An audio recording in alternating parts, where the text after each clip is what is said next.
Film dimulai dengan seorang sniper bernama Bob Lee Swagger ditemani rekannya yang bernama Donnie. Mereka sedang menjalankan sebuah misi di wilayah zona konflik Ethiopia.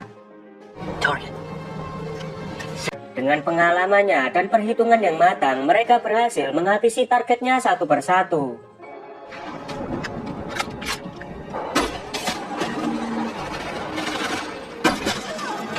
Ternyata musuh membawa pasukan yang lebih banyak untuk menghabisi mereka berdua. Di sisi lain, pusat komando yang mendengar Donnie dan Swagger sedang terjebak, mereka malah memutus radio komunikasi. Tak berselang lama, mereka melihat kedatangan helikopter. Swagger dan Donnie merasa heran karena dalam laporan intelijen, pasukan musuh tidak ada dukungan udara.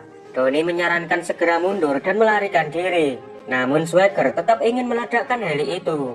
Nasib sial menimpa mereka saat helikopter menghujani tembakan yang mengakibatkan Donnie tewas.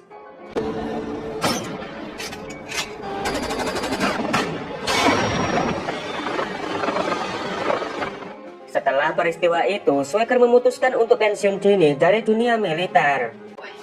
Di suatu hari, Swagger kedatangan tamu dari FBI yang bernama Kolonel Johnson. Maksud kedatangan Johnson untuk meminta Swagger membantunya menjalankan misi. Namun Swagger menolak dan mengusir mereka karena dia ingin hidup tenang dan tidak terlibat dalam dunia militer. Dengan susah payah, Johnson membujuk Swagger agar mengerahkan kemampuannya untuk membuat skema penembakan jarak jauh terkait sebuah rencana pembunuhan presiden yang berhasil terlacak lewat rekaman transmisi. Awalnya Swagger menolak misi ini. Namun Johnson kembali mengingatkan sumpah prajurit yang pernah Swagger ucapkan untuk setia pada negara. Ternyata ucapan Johnson membangkitkan jiwa nasionalisme seorang Swagger yang pernah menjadi sebagai prajurit. Swagger pun bersedia menjalankan misi ini untuk terakhir kalinya. Namun Swagger tidak menyadari bahwa ada maksud tersembunyi dari rencana Johnson.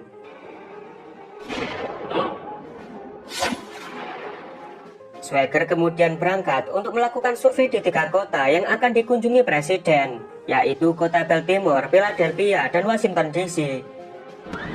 Dari hasil analisanya, Swagger menyimpulkan jika kota Philadelphia adalah lokasi yang sangat mungkin presiden akan dibunuh.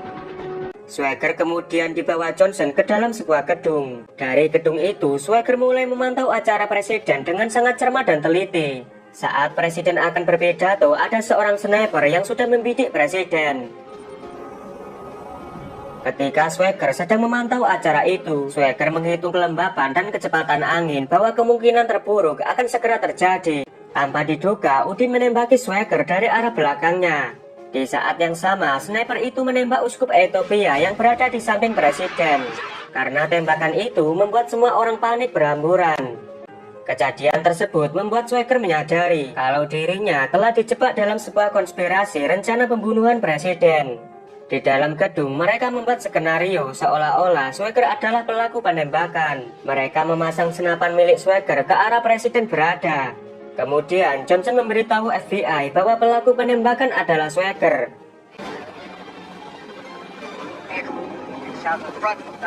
Sementara Swagger menghampiri seorang agen FBI bernama Nick Memphis. Dia telah mendapatkan informasi kalau Swagger adalah pelaku penembakan.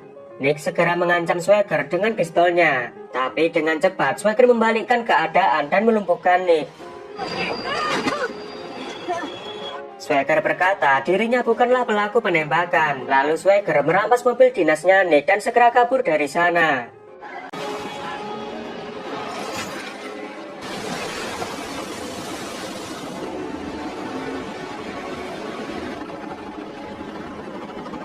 Di kantor FBI, Nick Memphis sedang diinterogasi oleh atasannya karena telah gagal mempertahankan senjata dan kendaraan dinasnya.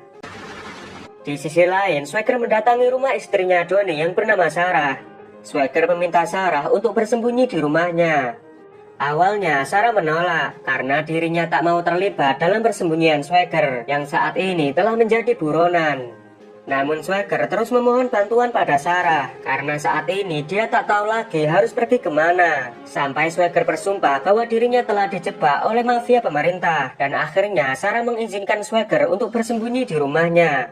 Lalu Swagger meminta Sarah untuk menjahit lukanya akibat serangan kemarin. Adegan beralih di kantor FBI. Terlihat Nick sedang menyelidiki kasus penembakan presiden. Dari hasil penyelidikannya, Nick berasumsi bahwa Swagger bukan pelakunya. Dia mulai menyadari kalau Swagger benar-benar telah dijebak. Penyelidikan Nick masih berlanjut di TKP. Di sisi lain, Johnson telah mengetahui Nick secara diam-diam menyelidiki kasus penembakan itu. Dia lalu menyuruh anak buahnya untuk segera menangkap Nick.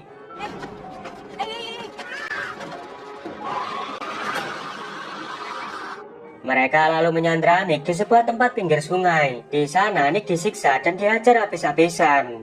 Ketika Nick akan dibunuh, tiba-tiba Swagger menghabisi mereka satu persatu.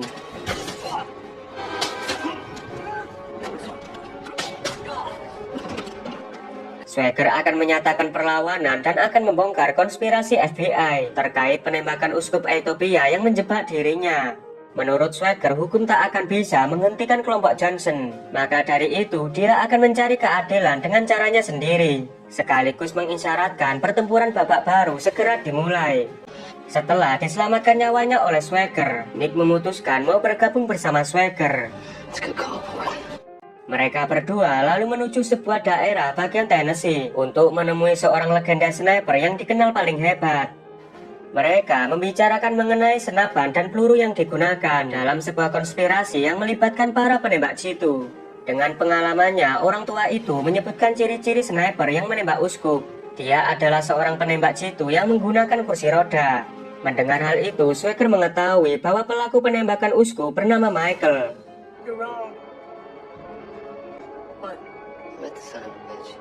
Nick Memphis lalu meminta bantuan temannya untuk menemukan keberadaan Michael. Dan temannya mengatakan kalau Michael sekarang berada di Virginia. Di sisi lain, Johnson yang mulai resah menyuruh anak buahnya menculik Sarah. Dia ingin memancing Swagger agar keluar dari persembunyiannya. Swagger dan Nick sedang mengintai ke sebuah rumah yang diduga kediaman Michael. Setelah melakukan pengintaian, mereka mulai mengatur strategi untuk menangkap Michael, yang saat itu rumahnya dijaga ketat oleh pasukan FBI. Kemudian Swagger membuat berbagai peledak. Dia juga melatih Nick untuk menjadi seorang sniper handal.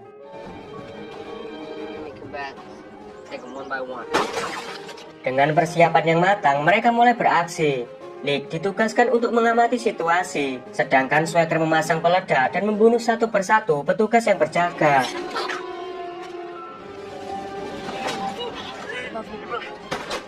Akhirnya, Swagger berhasil masuk ke dalam rumah untuk menemui Michael. Sambil menodongkan pistolnya, Swagger menginterogasi Michael agar menjelaskan konspirasi yang menjebak dirinya. Michael mengatakan bahwa Johnson dan komplotannya telah melakukan pembantaian dan pengusiran terhadap penduduk di Ethiopia atas perintah senator bernama Charles dari Montana. Tujuannya agar mereka bisa membangun bisnis di Ethiopia. Mereka khawatir jika uskup Ethiopia membocorkan kejahatan mereka kepada Presiden Amerika. Michael juga memberitahu Swagger kalau Sarah telah diculik sama komplotan Johnson. Setelah membocorkan informasi itu, Michael lalu bunuh diri. Dan beruntungnya, Swagger berhasil merekam percakapan mereka. Sementara di luar, pasukan elit utusan Johnson telah datang untuk menangkap Swagger. Namun mereka telah masuk jebakan yang telah Swagger pasang sebelumnya.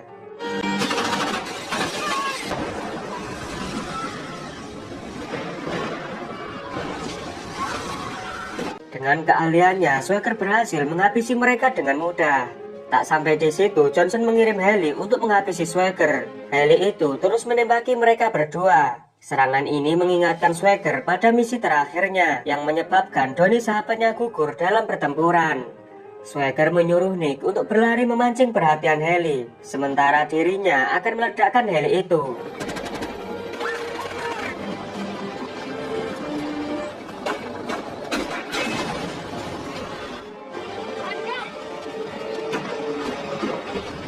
Kemudian Swagger menelpon Johnson untuk berunding karena dia memiliki rekaman informasi kejahatan Johnson untuk melepaskan Sarah. Setelah disepakati, mereka menentukan lokasi pertemuan.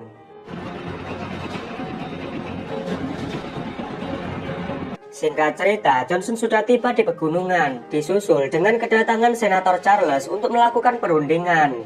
Dari kejauhan, ada seorang pria yang berjalan dengan membawa senjata. Johnson yang menduga pria itu adalah Swagger. Dia menyuruh snipernya untuk menghabisi pria itu. Swagger yang sudah mengetahui posisi sniper Johnson, dia langsung mengheadshot sniper itu meskipun sedang berkamuflase.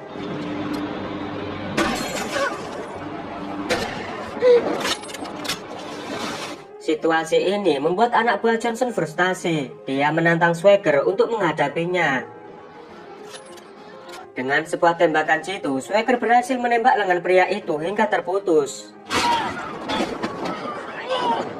Swagger lakukan itu untuk memberi peringatan pada mereka agar jangan pernah macam-macam sama seorang sniper. Sementara itu, Johnson dan Charles hanya berdiri kebingungan. Kemudian, Swagger keluar dari persembunyiannya dan mendatangi mereka. Swagger menanyakan alasan mengapa senator menjebaknya dan melakukan kejahatan di Ethiopia. Ternyata senator dengan sengaja membantai warga di sana. Dia lakukan itu untuk mendirikan perusahaannya.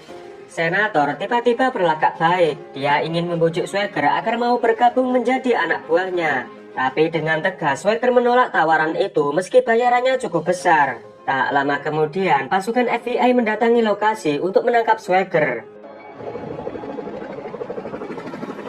Swagger lalu membakar ponsel yang berisi rekaman percakapan yang diinginkan senator. Melihat itu, senator malah tertawa dan berkata bahwa mereka tak akan terkena tuntutan atas kejahatannya karena dirinya adalah pejabat yang kebal hukum, bahkan KPK pun tak bisa menahannya. Sebelum pergi, Johnson dengan sumpungnya menghina Swagger. Akhirnya Swagger dan Nick menyerahkan diri kepada FBI. Kemudian Swagger menjalani persidangan atas tuduhan pembunuhan presiden. Swagger yang merasa dijebak meminta waktu untuk melakukan pembelaan dan menjelaskan apa yang sebenarnya terjadi. Hakim dan jaksa mengabulkan permintaan Swagger berbicara untuk membuktikan bahwa dirinya tidak bersalah. Swagger mengakui jika senjata yang ada di depannya adalah miliknya. Kemudian Swagger memasukkan peluru dan menodongkan senjatanya ke arah Nick dan Johnson sehingga membuat semua orang panik.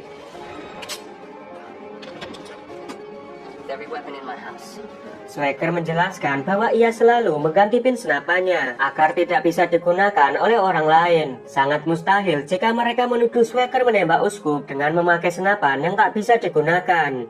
Kemudian Nick memperlihatkan foto-foto kejahatan yang telah dilakukan Johnson bersama senator di Ethiopia. Tapi hakim mengatakan kalau dirinya tidak bisa menahan Johnson karena kasus ini di luar Amerika. Tentu saja keputusan ini sangat mengecewakan Swagger. Sebelum meninggalkan ruangan, Johnson mengejek Swagger lagi. Hakim mengatakan bahwa keadilan tidak selalu menang dan Swagger dibebaskan dari segala tuduhan. Senator dan Johnson merayakan kemenangannya di sebuah villa. Dan tiba-tiba mereka dikagetkan dengan penjaga yang jatuh di hadapan mereka. Johnson yang berdiri malah dihantam sebuah peluru hingga menembus dadanya. Paham akan kedatangan Swagger, mereka pun bersembunyi dan mengamankan diri. Namun kali ini kemarahan Swagger sudah tak bisa ditahan lagi. Mereka pun diteror habis-habisan oleh Swagger dan akhirnya Swagger membantai mereka semua.